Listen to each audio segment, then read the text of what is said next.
You're listening to UCW Radio. In your face. If you try to remember, you will lose. Empty your mind. Be formless, shapeless, like water. All the fighters that ever set foot on this planet, I'm the only world champion, United States national champion. I'm a two-time national kata champion. I was never beaten in kata. Be proud of it. The Action Martial Arts Power Hour.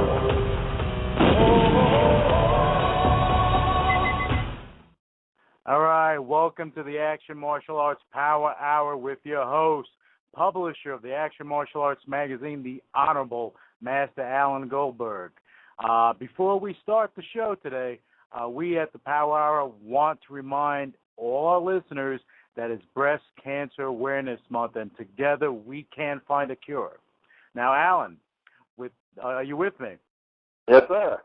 Okay, with that said, our special guest, as you know, he's been featured in well over 100 feature and 100 TV shows, over 100 feature films throughout his career, and he's still going strong. He has played in everything from westerns and gangster flicks to straight action drama, and some of these films have become iconic in nature in Hollywood. Now, we all know that fear does not exist in the dojo. So without further ado, please welcome to the Action Martial Arts Power Hour from the Karate Kid and Rambo 2, none other than the one and only Martin Kove. Hello. How are Marty, you? welcome to the show. Oh, thank you. It's a pleasure to be here. Martin, it's our pleasure to have you. Definitely is. We became good friends as of last year at my event, and I was always been excited about what you've done in your career. And can you go over a couple of things that would let the audience know exactly who you are? Because they're only hearing a voice right now. Well, mercy is for the weak here and on the streets. Someone confronts you, he is your enemy, and enemy deserves no mercy. I think that was the first thing in Karate Kid 1. I remember, walking up and down the aisles in the dojo and being sick as I possibly could. I think I had 102 fever. It was kind of like, I think like in that wonderful movie that Gene Kelly did, Hatful of Rain. No, not Hatful of Rain. Dancing in the Rain? Not Dancing in the Rain. What was it called? It was Singing in the Rain. Singing in the Rain. There we go. We got it. And I was really, I think I had 102 fever. I kept going behind this huge curtain and drinking this tea and, honey and lemon and everything. And I think that was the first day on the set, of Karate Kid 1. And who knew that it would ultimately be, John Kreese would ultimately be this icon. And I think we all did know what we had. And the movie went on to do, 3 pictures, and no one really talks about the 4th one. But, and then this remake, which I thought was a good little movie. Yeah, definitely. I think it was good. And they stacked the deck. Let's put it that way. When you started your movie, everyone on there was very unknown to some extent. I mean, you had done some TV stuff and a few other things, but the movie was a fluke in a lot of ways.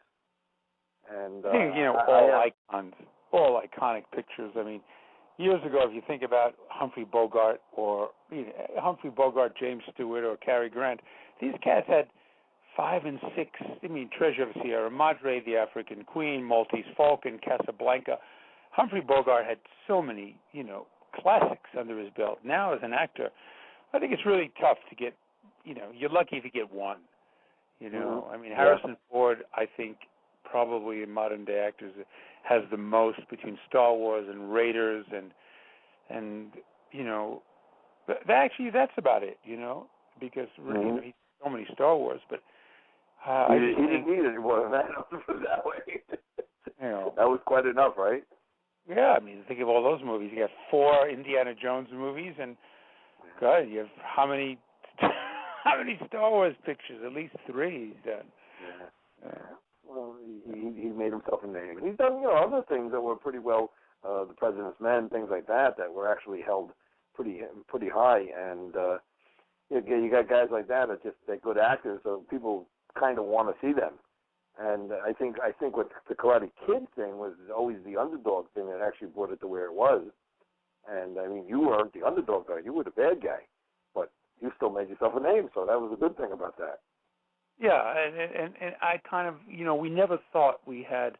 I think the interesting thing is if anybody out there hasn't seen the newest issue of the DVD, it has all the commentaries on it from what we thought about being part of a 25-year-old classic. And we all got on there and talked in that most recent issue about what it feels like 25 years later. And I think Pat Johnson, who's the stunt coordinator, who, of course, helped mold my character, and he doesn't want to take any credit, but he really did. He helped mold John Kreese with the attitude, and he did Batman and Ninja Turtles and all that. And he talks about the spirituality of making the picture, the attitudes we had, and how he trained us all separately. And Miyagi was trained separately from the Cobra Kai, and Cobra Kai was trained separately from me. And it created this mystique. And it certainly added to this wonderful mystique of this movie being on every day somewhere, like a Lucy show. And everybody loves it just as much the 15th time as you saw it the first. I agree. Oh, 100%. I mean, I have to tell you something. I can remember, God, just watching the movie and just, being a martial artist, you kind of look for other things than just the people that are just non-martial artists. And you're always looking for certain things. And you kind of pick things up and say, wow, look at that. And, that's the type of movie that makes you think. It's not a matter of just going to a movie and being entertained. So definitely when you say the spiritualism involved was 100% there. And, when I attended your event last January in Atlantic City, when these Grand Marshals, Grand Masters, and they were champions, five-time world champions, and especially one kid came up to my table, and he said, I was 10 years old when Karate Kid came out, and I loved it then. He was about 35, and he came up to me and he said, now I own 30 dojos. Yeah. And the Grand Masters would come up to me with this long gray hair, who could probably snap me in two with a breath, and said, you don't know what you've done for the martial arts world.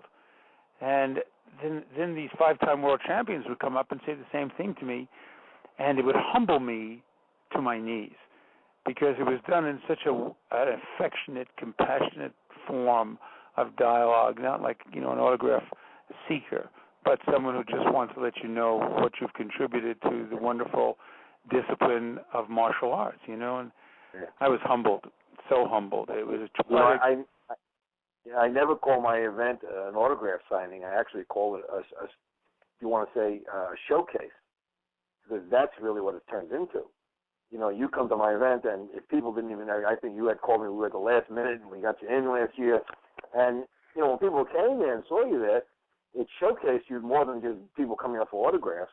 And that's the mystique that I try to build with everybody, to come into this event and, mingle with the people, talk to the people, and get to know them on a different level than just a movie star or someone that was in a movie. And that happened to you, which I guess I did my job then. Oh, you did. And then when I walked next door to the tournament where the little kids had tournaments, and they were all, under 12, and you walked around, and the mats were red, just like in the tournament in Karate Kid. And I was, I just, and all the kids were staring, but they were cool. They didn't come up. They were all training and working out prior to their competition.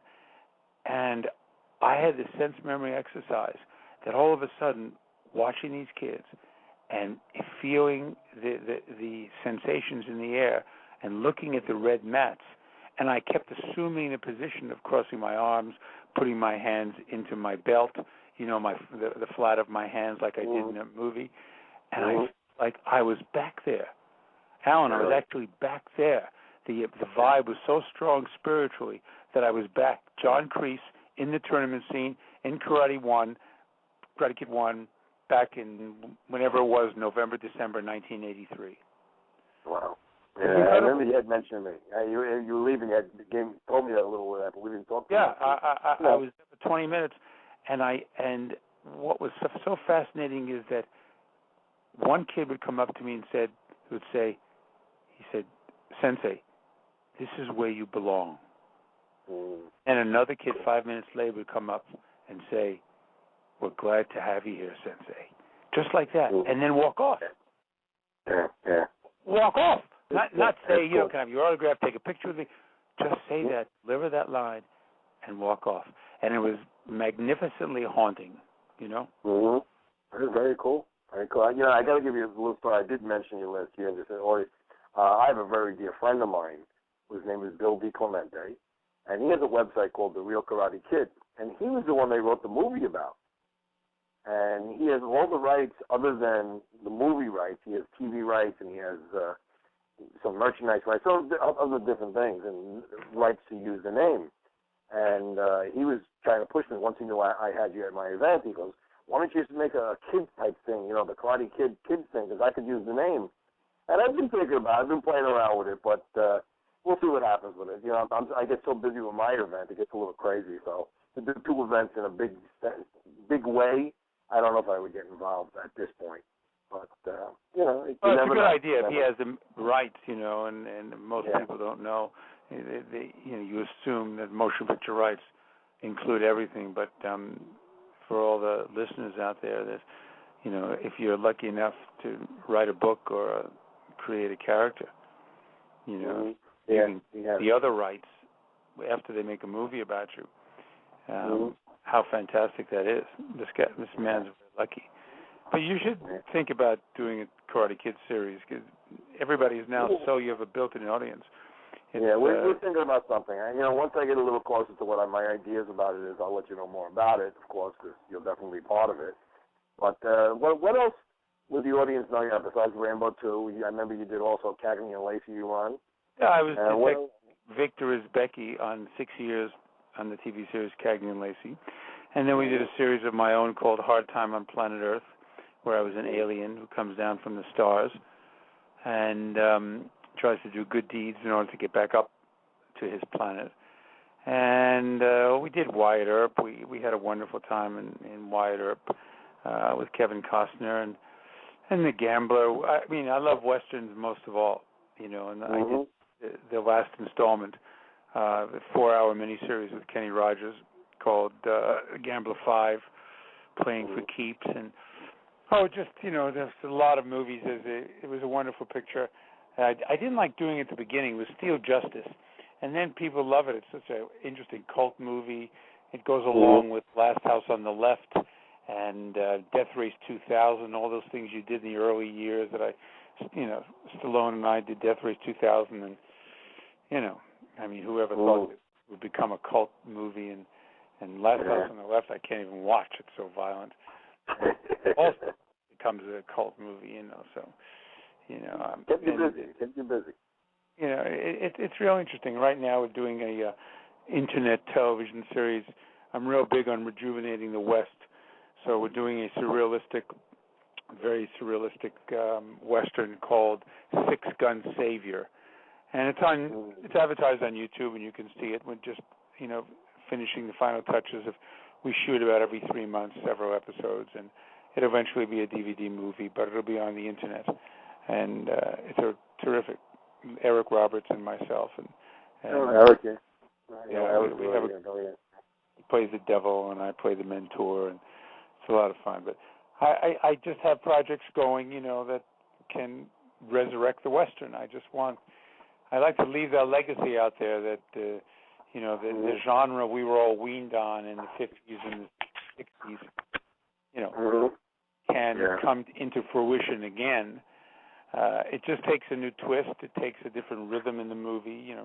The John Wayne movies only work to a certain degree. The kids today have a much less attention span than we did, and that's what I'd like to launch. And I just finished a lovely little movie called Falcon Song, which was a terrific little picture we shot in Billings, Montana. and another one in Salt Lake.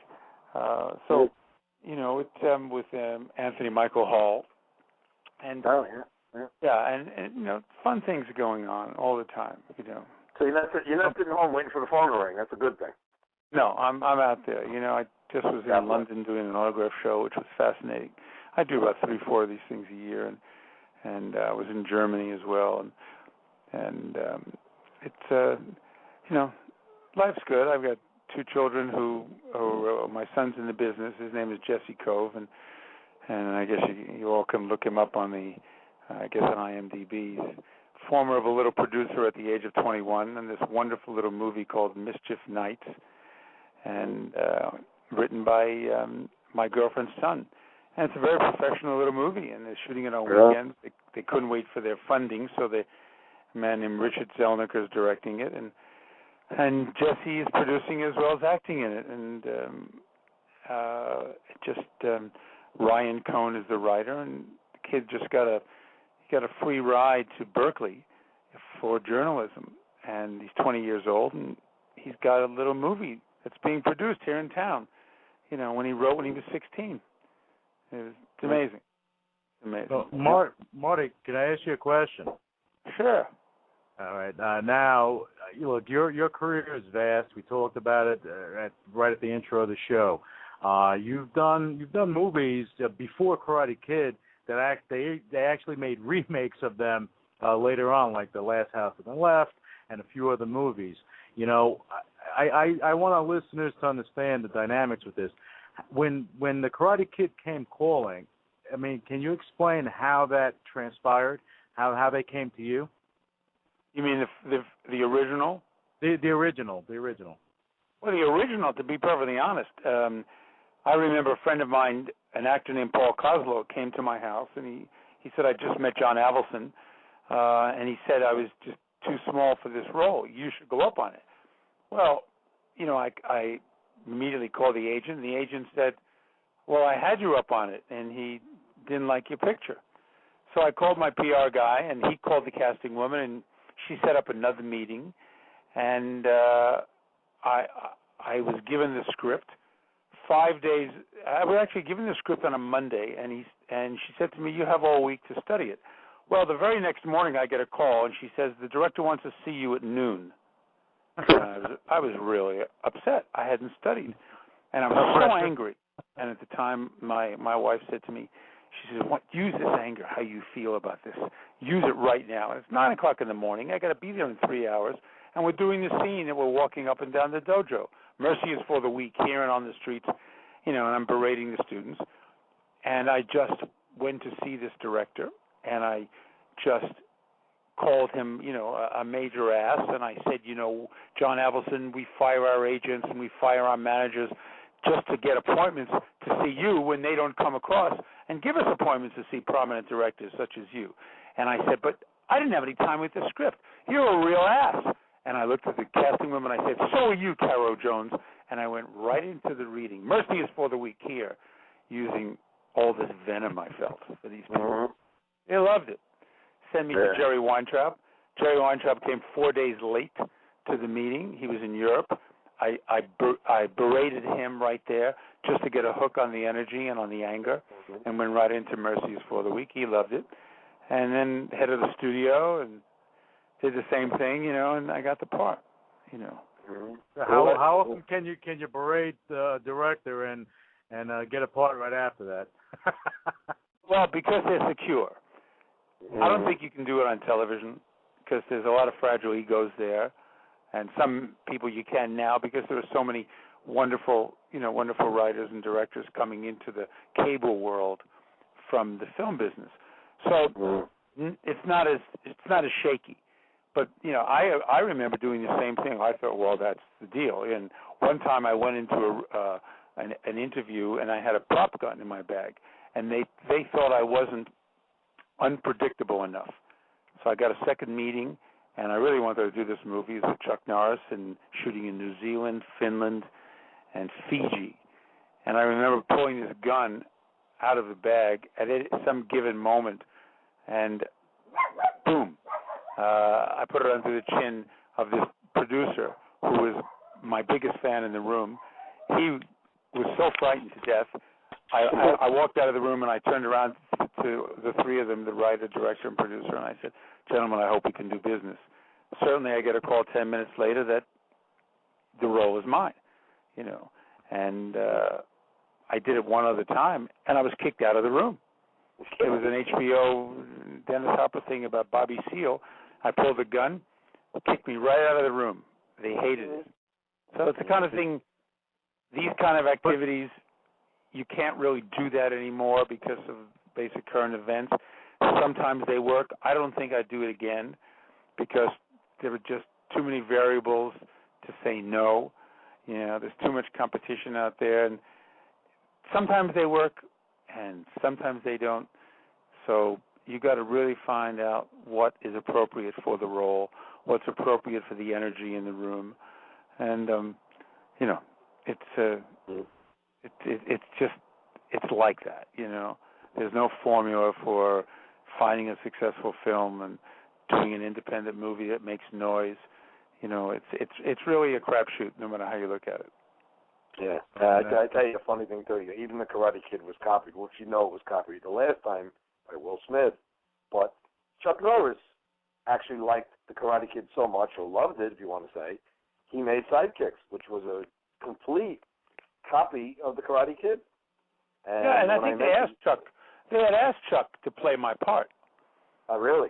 Yeah, they had asked Chuck to play my part. That's what I was told, and you know, he didn't want to, and it was quite interesting. You know, it was quite interesting what they went through, and Robert Mark Kamen, who wrote Taken, Taken 2, who's been produced many times, a lot of stuff he's written, who wrote Karate Kid. You know, it must have been about 2 months ago. He came to the Academy, had a classic screening. They called it the Summer Classics, they called it.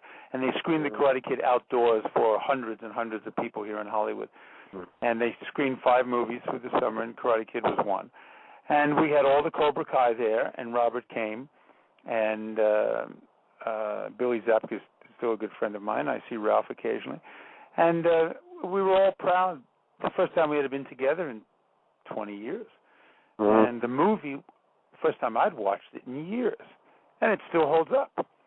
Yeah. And there are pieces, you know, there are just some movies, when I watch The Wild Bunch, it holds up. You watch The Searchers, it holds up. You watch Casablanca, it holds up. You know, there are certain movies that are they're just eternal, you know. They're just around forever and to entertain the youngest of audiences. And I go around the country in an anti-bullying campaign with a psychologist, and we often have scenes from the Karate Kid projected on the screen, and then I come barreling in my black gi, and I've been always trying to get on the Oprah show and talk about this, but you know, it's just amazing how a character like John Kreese is really the ultimate bully, and kids love to hear about what you can do about the bullying situation from a 4-star bully, you know. There you go. And that's a big epidemic now with bullying, and you know, because you have cyberbullying, you have all types of bullying going on nowadays, Marty.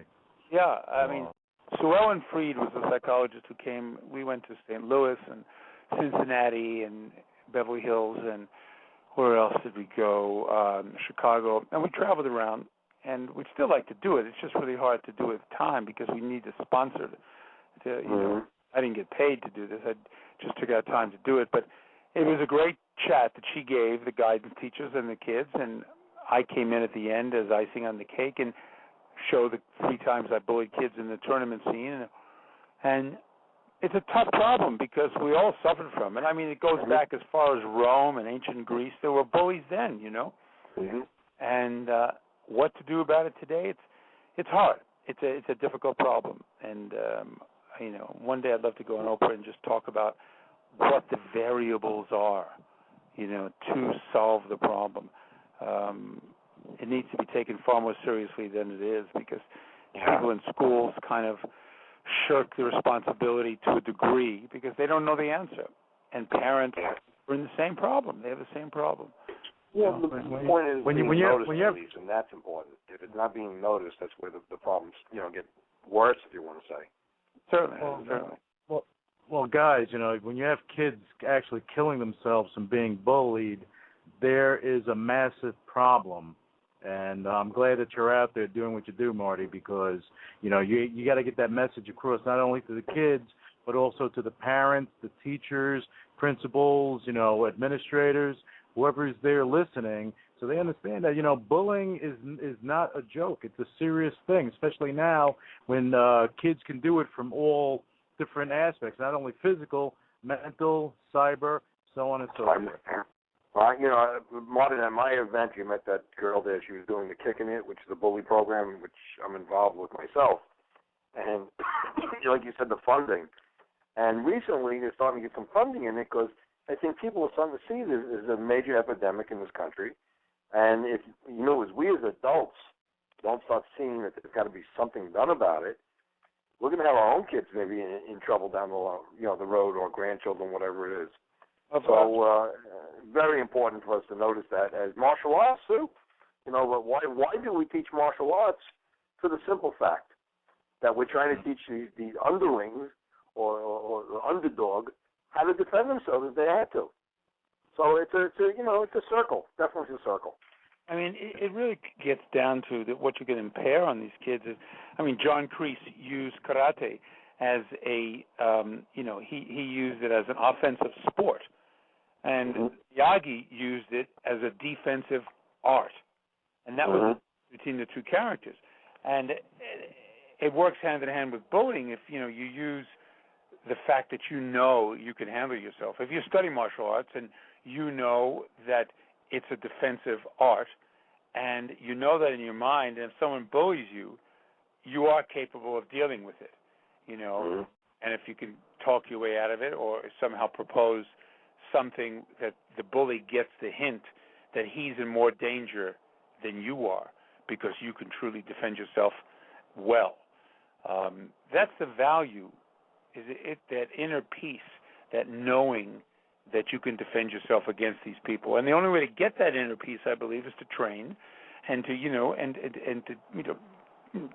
to sort of progress in martial arts in a variety of ways, and whether it's kendo, whether it's using a bow, whatever. After karate, it's really filling your head with the information that you are okay and can defend yourself, and at times not even need to use the physical. Oh yeah, and definitely. Sometimes when you really truly believe it, the bully or the adversary, he gets it because your vibe is so strong. Those are definitely strong words. And Marty, we have one of your fans on hold. He wants to come on. He has a couple of questions for you on Karate Kid and a movie called Steel Justice. His name is Joe Ribello. He's from Massachusetts. You ready for him? Sure. All right. Welcome to the show, Joe. Thank you very much. Greatly appreciate it. How are you, Joe? Hi, Ms. Sifu Goldberg. Good to talk to you again. It's been many years. Martin, Mr. Cole, I wanted to say how much I've enjoyed your career and wanted to ask about a couple of your films. First of all, I want to ask you about Karate Kid 3, and you're working obviously with Thomas Ian Griffith, who is known to many as a Taekwondo and Kempo black belt, and it was really interesting being a Kempo practitioner and watching this film and hearing about the Quicksilver system and watching it how being displayed and going, he's doing Kempo. Joe, can I interject one thing for 1 minute now? By all means. Okay. Ladies and gentlemen, people who are listening to the show, I have to tell you something about Joe. Joe is a historian of not just Kempo, but martial arts. Been around a long time. The first time I met Joe, he knew more about me than I knew about myself. So when you hear Joe talking, I swear to God, Joe, you said things, I went, what the heck's this guy? How does he know this? Has he been following me for the last 40 years? But Joe is, believe me, when I tell you, he has things in his head that he shouldn't have. Let's put it that way. So with that, I just want to say, Joe, and I want to introduce you the right way. A great historian of the martial art world. Well, let me compliment you and say, unfortunately for many years I never had the opportunity to attend the Action Martial Arts Magazine Hall of Fame. I will this year, and I promise you, I will be there in January. It'll be the first time I've been there, and I'm really looking forward to it. Wonderful. So, let me continue with our guest. Go on. So we were talking about Karate Kid 3, and it was really interesting that, you've been talking about bullying, but again, you have this character from Thomas Ian Griffith. Again, like I said, as a Kempo practitioner, I'm watching Quicksilver, and we're going, wow, he's doing Kempo. And really loved your portrayal. I wanted to ask about the scenes that you had done with him and Karate Kid 3.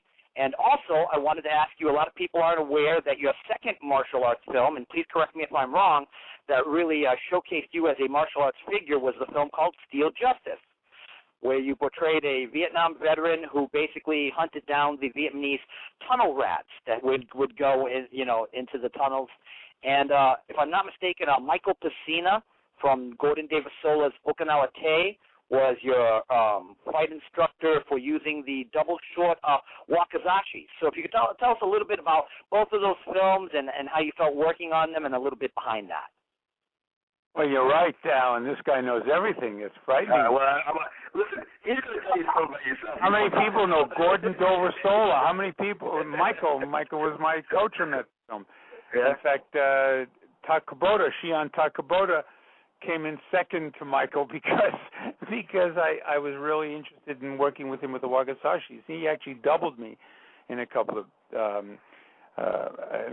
scenes. Well, there was so much to do in that movie, and we had a short period of time to do Steel Justice because I was shooting Cagney and Lacey at the time. And the fight scenes, we work out in my house, and we work out with a variety of wakizashis, and we had cut down. We couldn't find what we really wanted, so we had to cut down some katanas, some really old katanas. But we cut them down to fit the wakizashi size. And wow. I still have the deal that the harness that I put on the back where I could grab both wakizashis, and one coming from upper and one coming from lower. But it was interesting because I had trained with Michael and Gordon, and I don't know if he's still around, but it was Okinawa Te, and it was fascinating to learn the history about the Okinawa farmers and how that style was developed. And because Taekwondo was the style of all three Karate Kid movies. And, I think primarily Thomas Ian Griffith, who I just saw recently, is a marvelous martial artist. And he's a wonderful writer, and he's a wonderful pianist. And he just was, I couldn't do the movie because I got in the TV series. So originally his character was not even in the script. They couldn't. It was me who was creating the sting on Ralph by training both Sean Kanan, the other bad boy, and training Ralph at the same time. And then ultimately I was supposed to bring back Sean, and same ending, but I couldn't do it. And it was unfortunate. I only shot on weekends there because I was doing Hard Time on Planet Earth, and it broke my heart because. As usual, agents said, I'll get you out, don't worry about it, I'll get you out of the TV series, you'll be able to do Karate Kid 3. And it was all about me, it was my vehicle. And then once I couldn't be there as often as they liked, Robert came and wrote Terry Silver into the piece. So they put me on vacation to Tahiti, and they shot me on 3 different weekends, and a couple of scenes. But he did everything in the movie I was supposed to do. And it was technically, Karate Kid 3 was John Kreese's vehicle, and I couldn't do it. But working with him was marvelous. I learned a great deal because he's the real thing. He's just the real thing, and he's marvelous. And he was a lot of fun to work with. And so was Michael. Michael was great on Steel Justice. And the movie. Maybe we get him at the event one year also. Yeah, we should. I've lost contact with him. But Thomas, I see. It'd be nice to get Thomas in there. But Thomas still, he trains and he's terrific, and he's got white hair and he's got a white beard. And I saw him at the engagement party of, oddly enough, Sean Kanan, the bad boy from Karate Kid 3. Okay. And that was 6 months ago. So we stay in touch, and I'm so impressed with your knowledge. Gordon Dover Sola, and nobody knows that name. Well, funny funny about Gordon was a lot of people don't know he was also the karate instructor at one time or another for both the late great Joe Louis and Jim Kelly. Yeah. Joe, I think we're going to keep you on hold for a little bit, and you're going to come back on the show. You have a lot of stuff to add.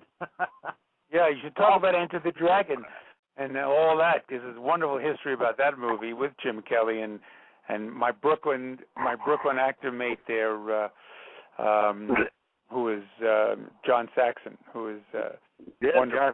John's from Brooklyn, right? Yeah, you know. But Joe, we're gonna put you on hold. We're gonna bring you back on the show because I think you have something to add here after the intermission. But we have one more call to bring on. Okay? Sure. By all means. Nice talking to you, Joe. Pleasure talking to you. Talk to you in a little bit. Thank you. All right. We have Shannon David from Atlanta for you, Marty. Okay. Gentlemen, thanks for taking my call. And I was just cruising by, and I saw Martin was on the show, and I want to stop by Martin and say I'm 42, and I grew up with your movies, some of the best movies of all time. I saw you in, of course, Karate Kid and Rambo, and I just wanted to thank you and see if you've got any projects upcoming for the big screen again. Well, there's this song, this movie I was mentioning earlier called Falcon Song, which is it's a wonderful little movie. We shot it up in Billings, and the character was ultimately the villain buying up all this land for mineral rights. And he had his background, his ancestor was a pirate. And what I did was I went to the director, and it's become my new favorite movie. I went to the director and I said, listen, why don't we personify this background of pirates? And because I'm a big Pirates of the Caribbean fan, and big fan of, films, The Buccaneer with Jean Lafitte and Charlton Heston years ago, and I just love pirates. So I forwarded him a great deal of information about pirates, and he rewrote the character and rewrote a sword fight in there with me.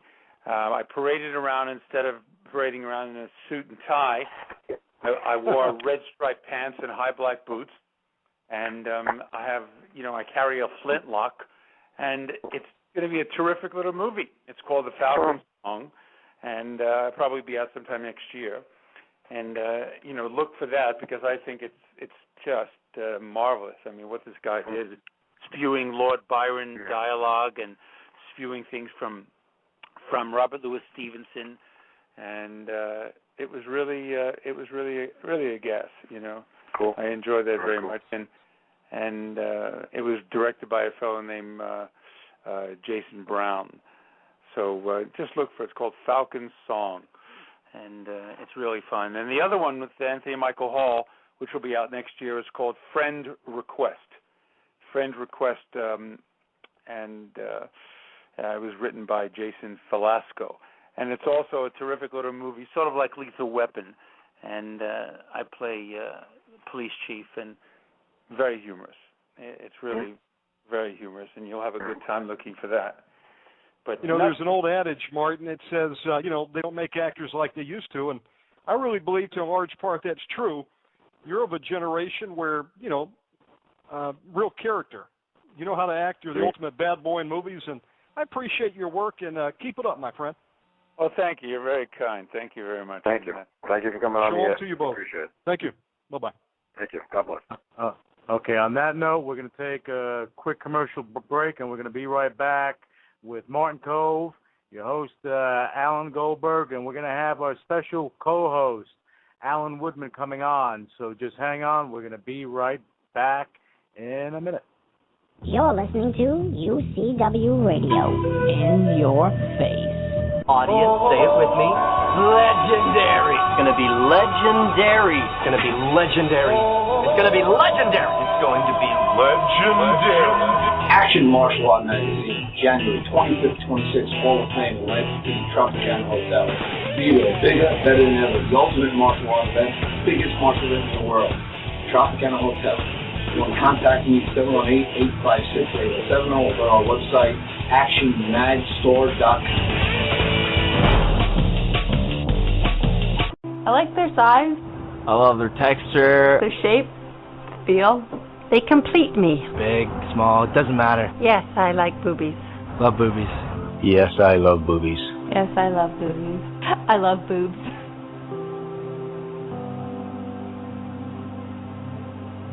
Most of us know someone. Who's been affected by breast cancer? My friend. My piano teacher. My sister. My aunt. My teacher. My two aunts. My Aunt Rachel. I beat breast cancer. We can beat this together. Show the world how much you care. And join us in the fight. Because it's more than just boobs. It's life.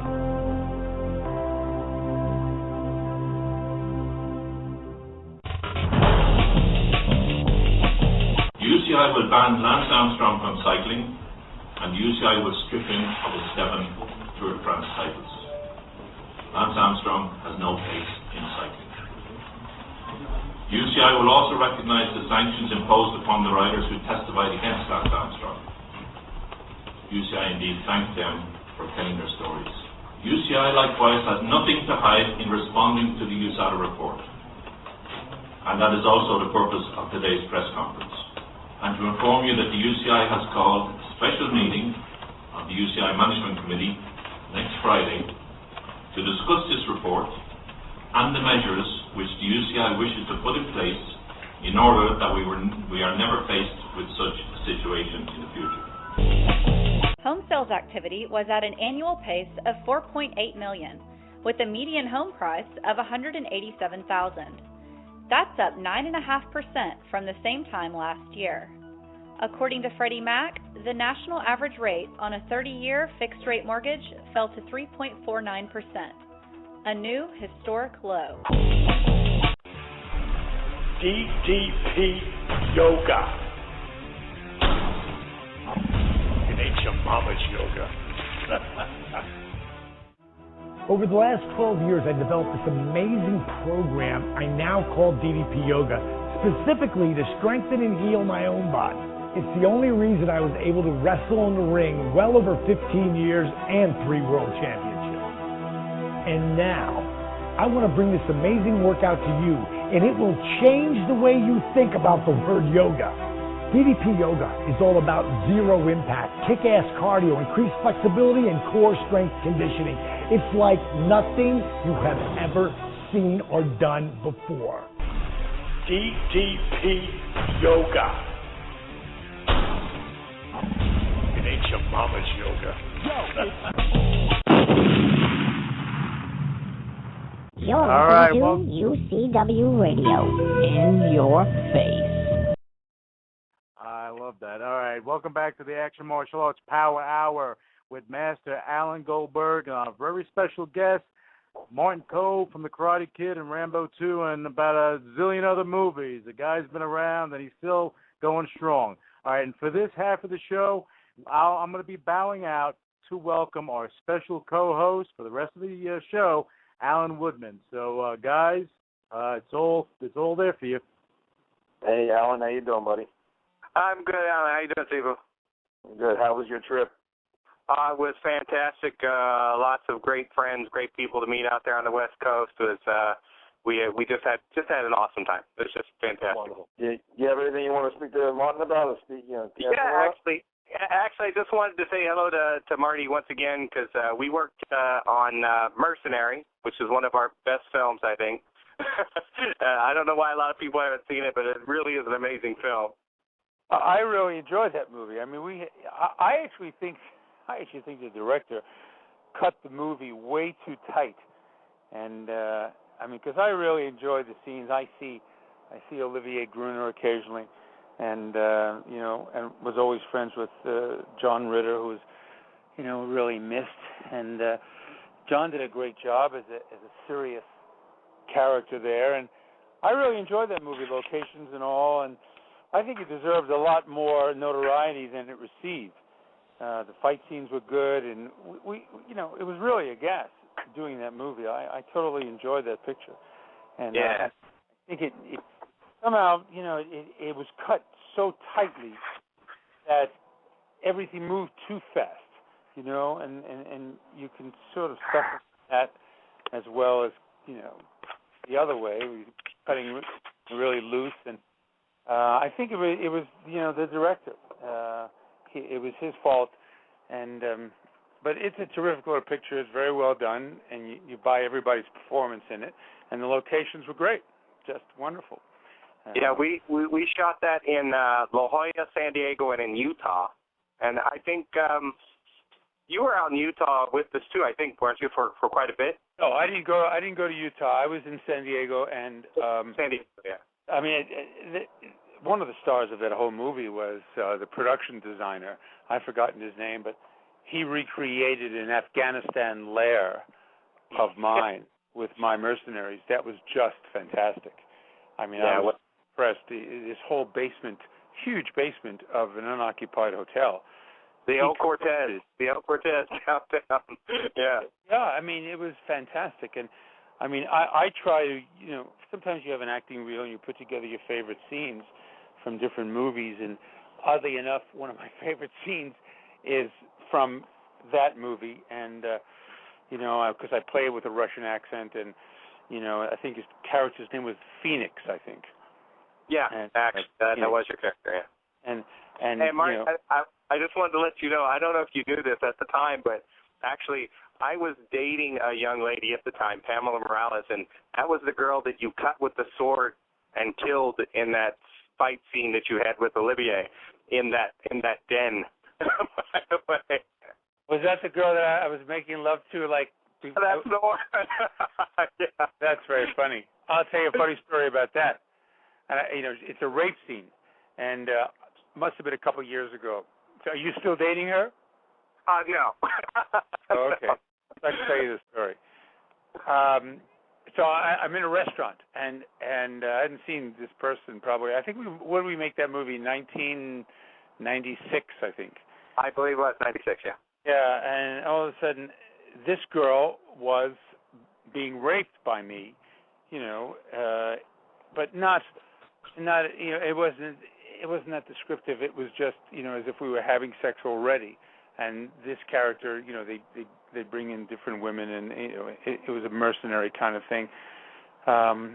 They abuse women and all that. But the scene was that I was making love to her. That's how it's introduced.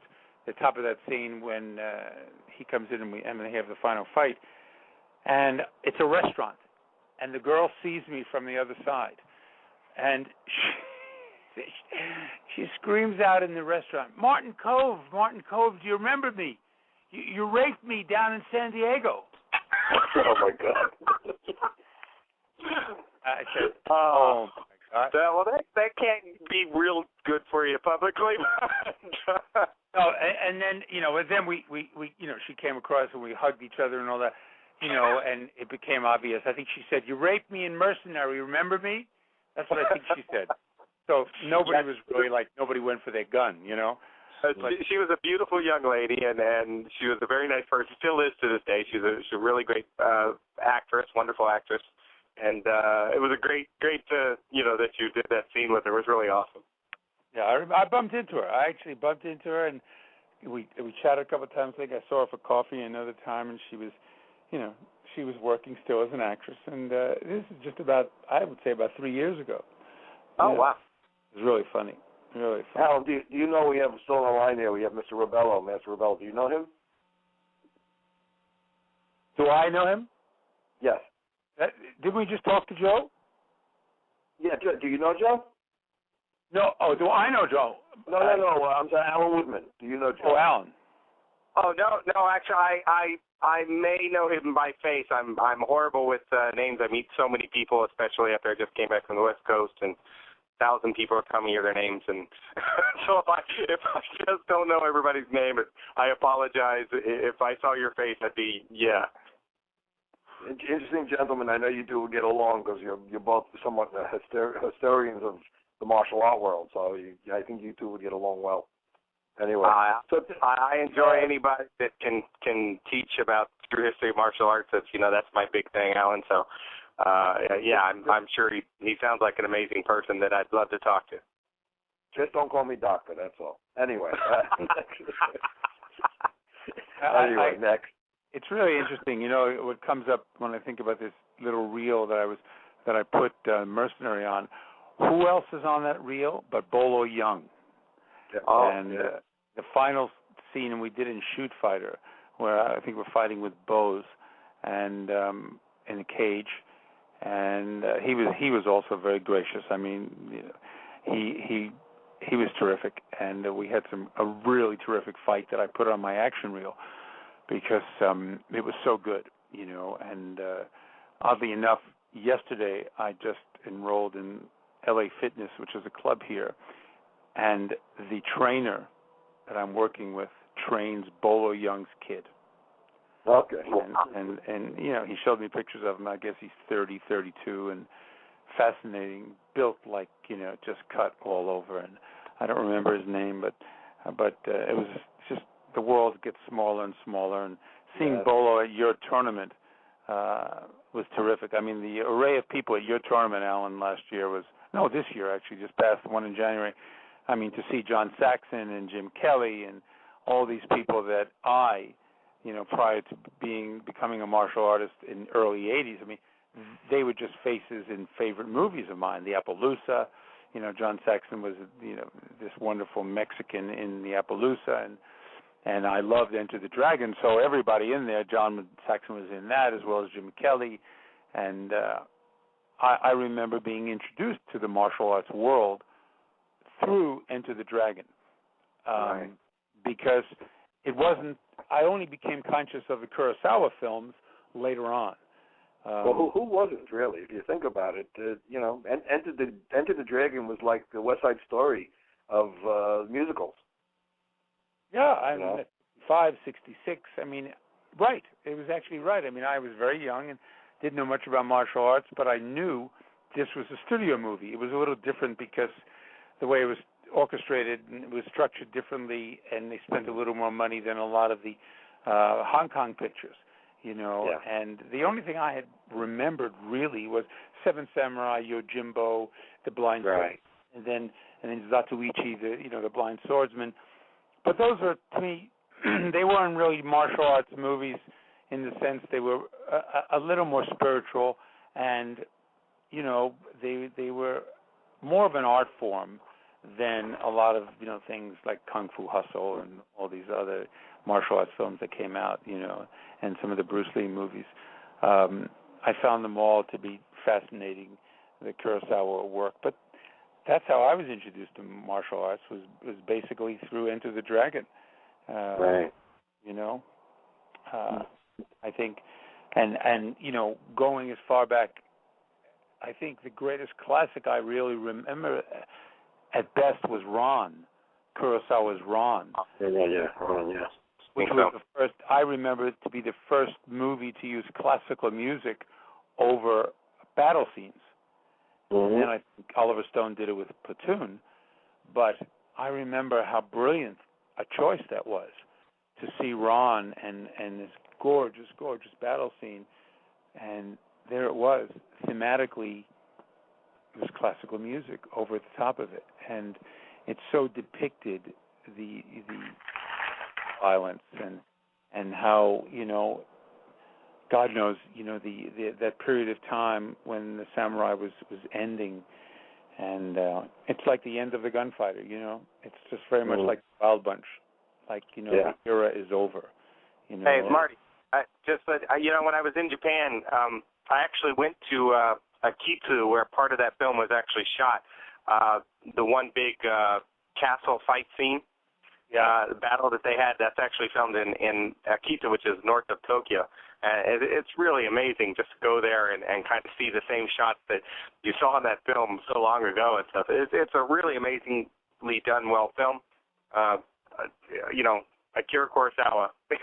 What can you say? You know, he really was the man when it came to cinematography and movies. So that's brilliant. I mean, if I remember correctly, you know, I think Marty Scorsese and Coppola were they put their name on the top of it, you know, and they pushed it through into proper distribution in this country. But it was wonderful. I have a poster of it, this big blue poster, that hangs in my house here with, you know, with a lot of the European, fistful of dollars for a few dollars more, good, the bad, and the ugly. I've got a lot of European 3 sheets, which are much larger, and they sort of paint they paint their one sheets in a sense. They paint them, and but the 3 sheets are much larger, and it's beautiful work. I just think I was born way too late. I would have loved done the Italian Western, gone off and done and transformed myself somehow into an American in one of Kurosawa's movies. God knows how marvelous it would have been just to be there and work with giants like that.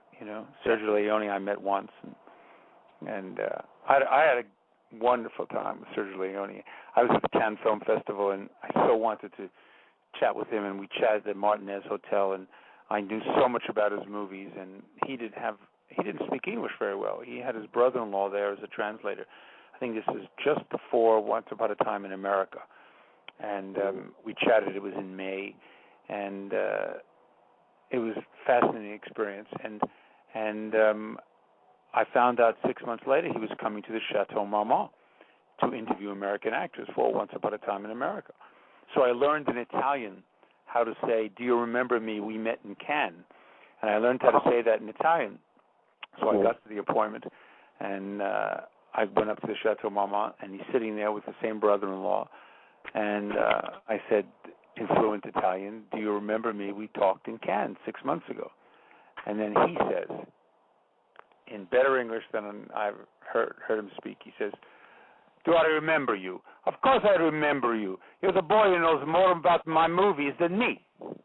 And I died. I was hysterical. He remembered our conversation. He remembered how much I loved, his attempt to make westerns and his whole ballet. Because all those movies were ballet. I didn't get the part. Robert De Niro got the part. But Okay.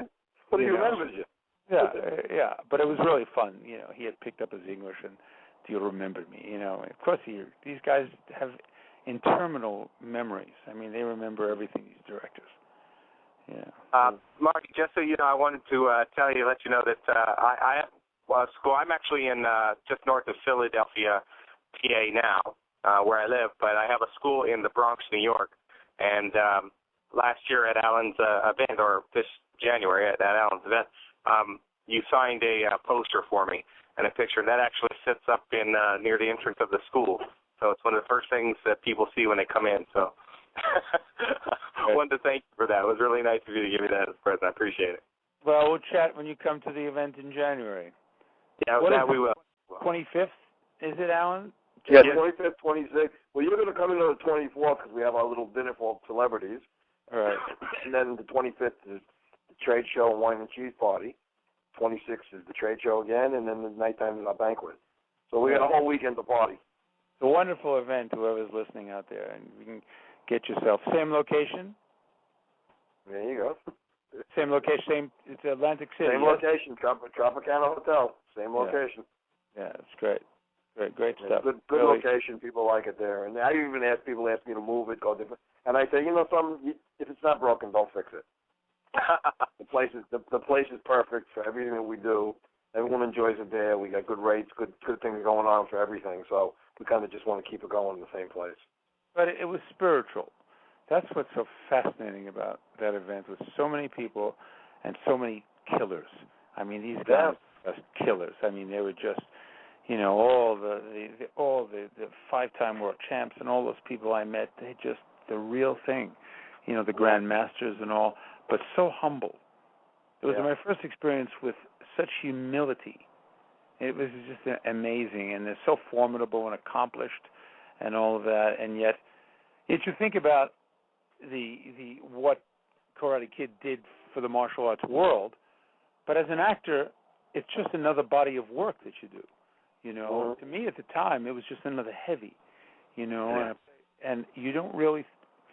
I guess people like Jerry Weintraub and the writer Robert Mark Kamen really have a greater level of perception than sometimes the actor.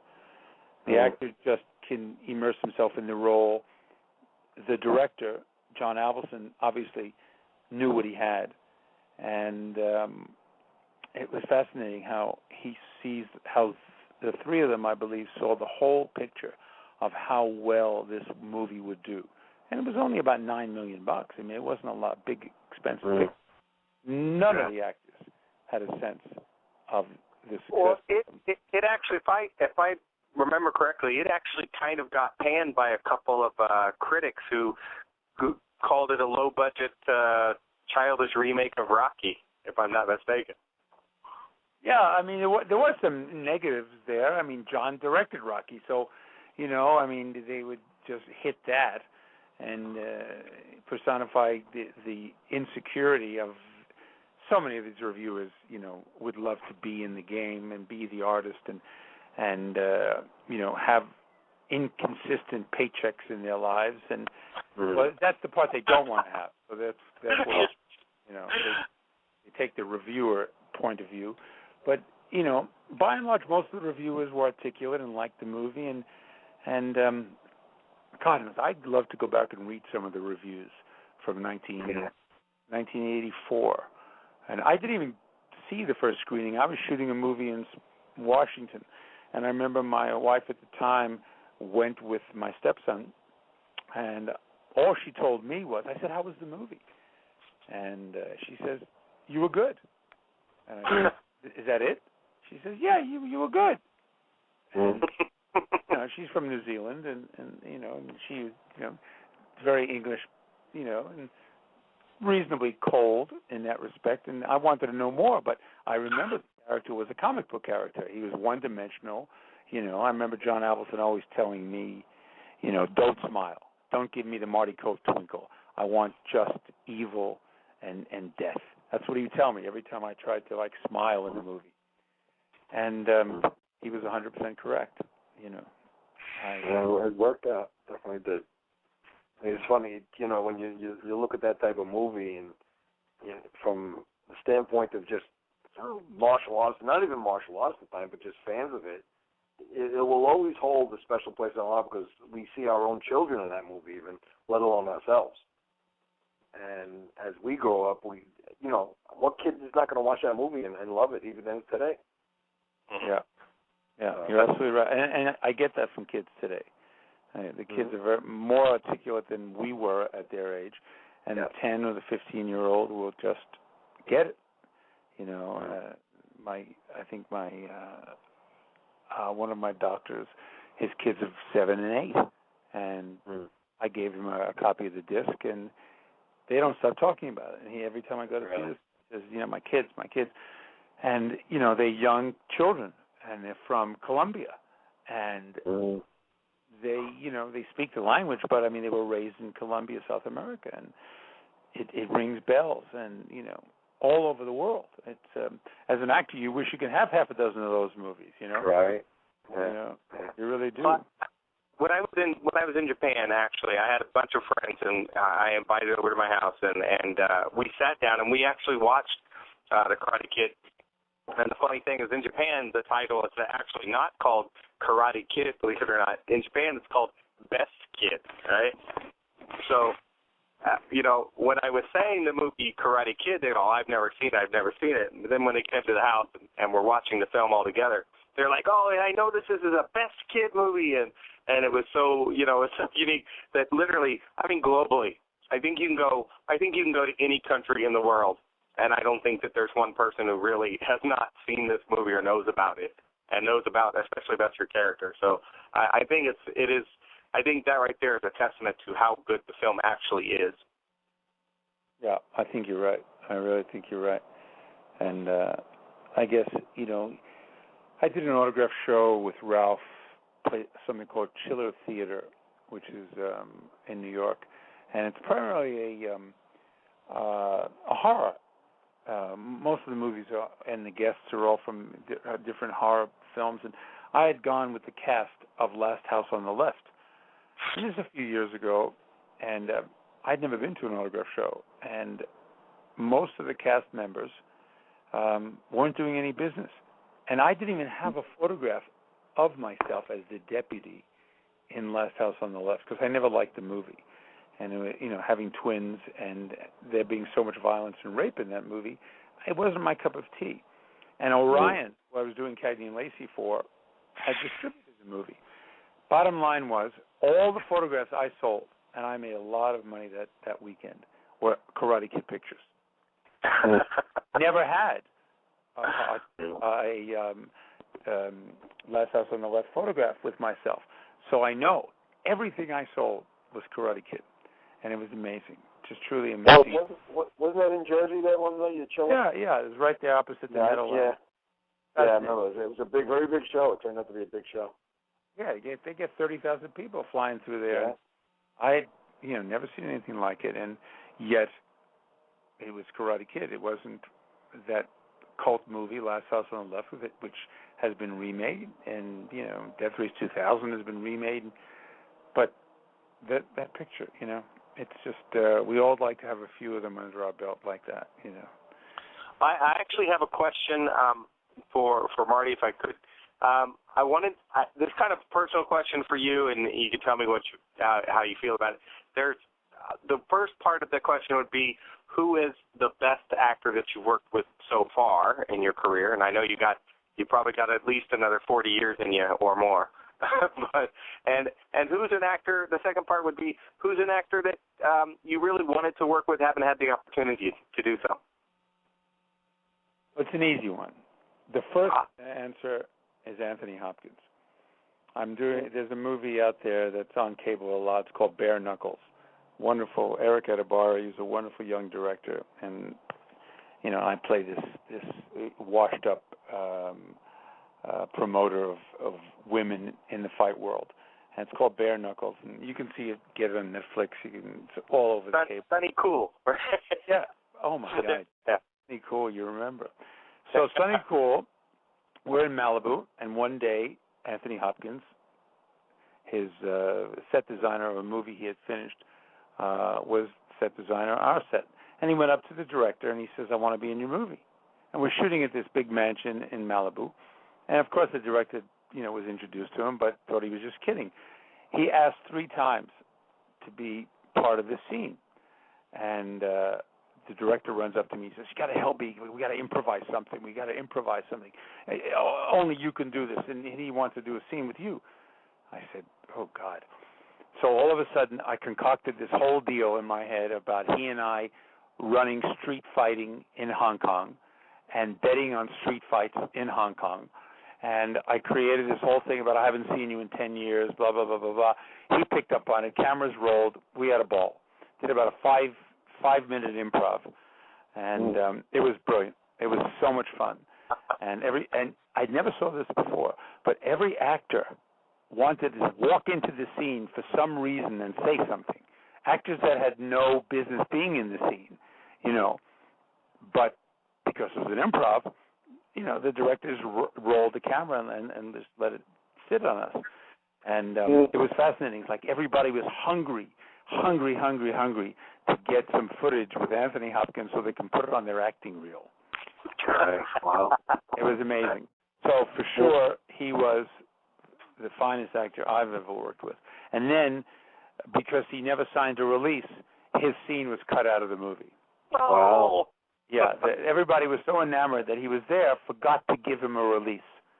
And of course, his attorney said, you can't put the footage in the movie, and we didn't have it. But I still have the version that he's in, on DVD. And I'd love to air it sometime, but it was fun. It was a lot of fun. And your second question was, tell me your second question again. Second question, is there an actor that you've not had the opportunity to work with but would like to? I'm sure there's lots of people we'd like to work with. Is there anyone particularly that just jumps out at you? Because I think you've worked with absolutely the best in the business. I mean, Sylvester Stallone, Anthony Hopkins. I mean, the list can literally go forever. Pat Morita actually was an amazing actor. People don't realize that he doesn't have any accent at all.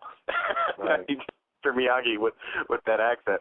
But he's just some of the best in the business that you've worked with. But who's somebody that you haven't been able, just hasn't been able to work out for whatever contract conditions or project possibilities? Well, I've always loved Jack Nicholson. Always loved Jack Nicholson, and occasionally I bump into him, at the driving range, hitting some golf balls. But Jack Nicholson has always been the richest. I've taken one movie I did called Trance, and I remember, and it was a crazy character that was a hitman, but wanted to be Dion of Dion and the Belmonts. And throughout the whole subplot of the movie, I'm walking around with this microphone singing Little Diane and Run Around Sue and all this stuff. And I remember copying him, his scene in Witches of Eastwick, where he's in the church and he goes up and down the aisle in the church and berates women and tells us how impossible women are in our lives, in the role of a man. And anyway, so many wonderful movies he's done, and I just have always wanted to work with him. I've never had the opportunity, and he only does maybe a film a year, maybe. And I just love him. And the other fellow that I legitimately worked with, but unfortunately it was in the early part of my career, and I never had any scenes with him. I was Sean Connery's stand-in in a movie called The Anderson Tapes. And it was 1972. It's like I just started in the business, and it was a glorified extra, and I was his stand-in. And 10 years later, I bumped into him on the tennis court, and we became friendly and played tennis a lot and all. But, I wish I could, he's retired now, so it's hard. But, I remember playing tennis with him, and he would be cursing on the other end of the court, screaming. I don't know how he would say, I don't know how vulgar I can get here, but he'd be screaming every curse word imaginable when he missed the ball. And what I thought was, shit, I'm playing tennis with James Bond, and he curses just like I do. He curses and he says all these, it was, the vernacular was really dark, and he was screaming, in his dialect, every curse word imaginable when he missed the ball. And I loved it because there was James Bond on the other end of the tennis court, and he's cursing just like I curse when I miss the serve, And I just ball, and he and I became friends and all. And very cool. Yeah, it was great. But he's another guy though. Yeah, it's about that time, Alan. We got to cut our show. It's been very interesting, and we'll hand it over to Lou right now. And guys, it was great having you. And Mr. Ribello, thank you for calling in. I want to have you back on the show, maybe as a co-host one night. And hey, listen, our show's doing great. Every time we have these great stars in it, we can't ask for more. So, guys, I want to thank you, and I'm honored you're both on. Thank you for having me, Steve. Appreciate it. Thank you. It was fun. It was really fun. All right, nice talking to you again. I'll get in January, brother. All right. Okay. Yeah, and Marty, again, thank you so much for spending time with us on the Power Hour. It's been amazing. You sharing your excerpts of your film and your adventures and everything is fantastic. And I'm sure the listeners, I'm pretty sure they adhere to it. So I do appreciate that. Alan Woodman, thanks again. Every time you're a co-host, a guest co-host here, it gets interesting.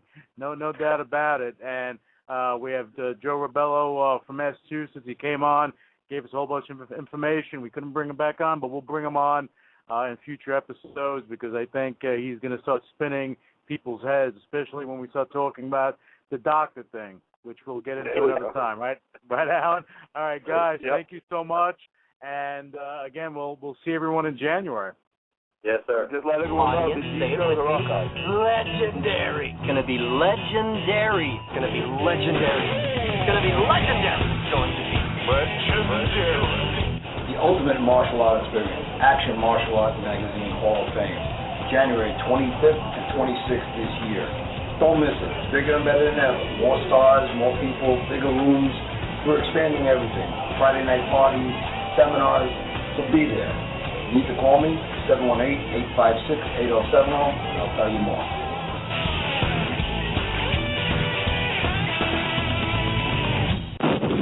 You're listening to UCW Radio, in your face. If you try to remember, you will lose. Empty your mind. Be formless, shapeless, like water. all of the fighters that ever set foot on this planet. I'm the only world champion, United States national champion. I'm a two-time national kata champion. I was never beat in kata. Be proud of it. The Action Martial Arts Power Hour.